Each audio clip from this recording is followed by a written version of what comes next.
Hello, welcome to Little French World. Today I've got a history book reviews for you, but it's a suffragette edition. So these are all books on the suffragettes or the suffrage movement, suffragists, suffragettes, whatever you want to call it. Usually I take 3 history books and review them for you. That's how these videos work. Today I've got 4 non-fiction books and a bonus book. I've got a bonus fictional book on the suffragettes that I read recently and I loved and I want to share with you. So, as usual, all the books I mentioned will be linked in the description bar below. And yeah, let's just get straight into it. So the non-fiction books were all books that I was kindly sent for the review from the publisher, which is Pen and Sword. I requested them and was kindly sent them. The fictional book is just one that I bought myself, so there we go, disclaimer, put it out there. So starting off with the non-fiction, I have Vivian Newman, Suffragism and the Great War. I'm starting with this one just because I read this one first, no particular order. So this is bridging the gap, so to speak. You know how you read a book on suffrage movement and you get like a chapter that says 1914 to 1918 or a chapter that says the war.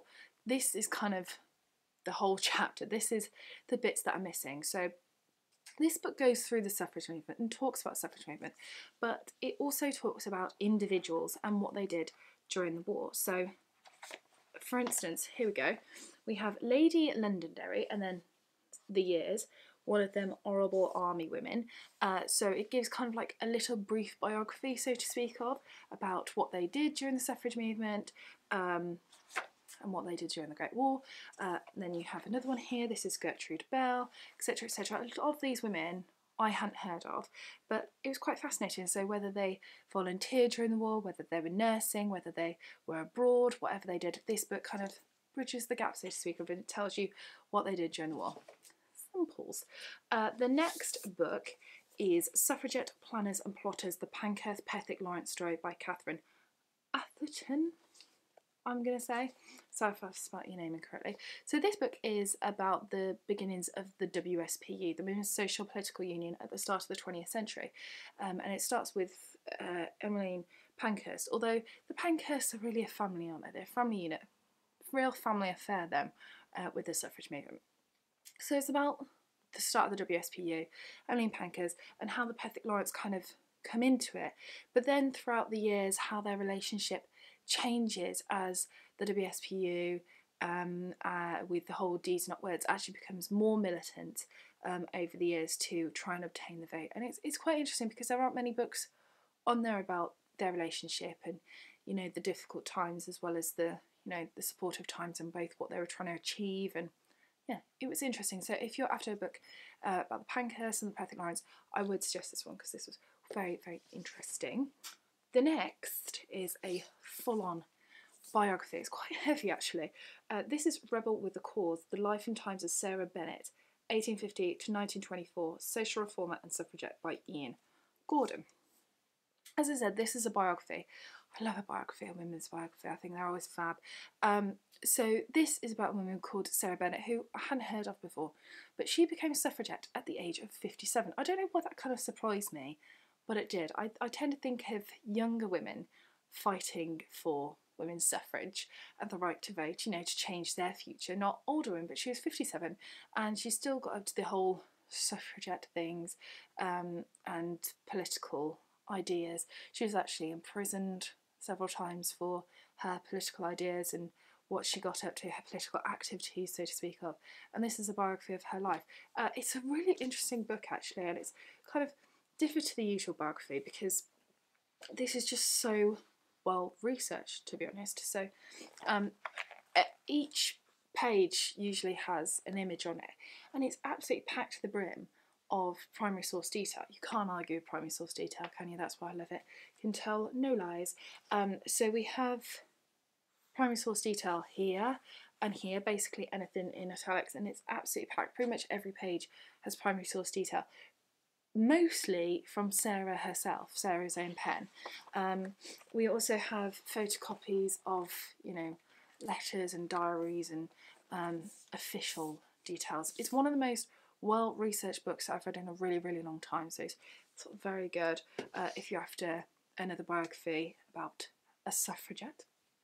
And then the last book that I have that's non-fiction is one from the National Archives. It's Images of the National Archives, Suffragettes by Lauren Wilmot. So this is more than just images though. This does talk briefly about, you know, women's suffrage and why it was important. It's starting with Victoria herself actually and her views on women obtaining the right to vote. But throughout the book you of course have these images which are just wonderful. My favourite, I don't think I'm going to be able to find it now, but it was from, this was a piece from Holloway Prison.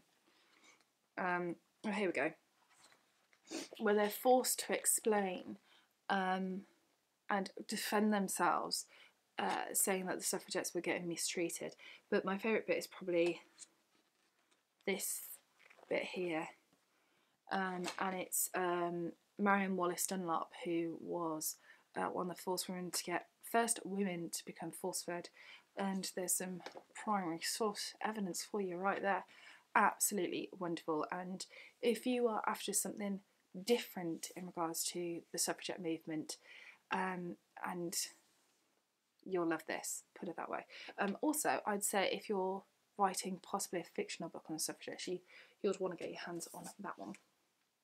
And then, at the beginning of this video, if you remember rightly, I said, got a bonus for you. So you got 2 bonuses really, because I've done you 4 non-fiction reviews, but also fictional ones. So this book you have seen before, because I got it when I went down to London. If you haven't seen that video, I'll leave it for you. I think it's over here. But this is a Persephone book called The Call by Edith Arton Zangwell. I have definitely pronounced it incorrectly.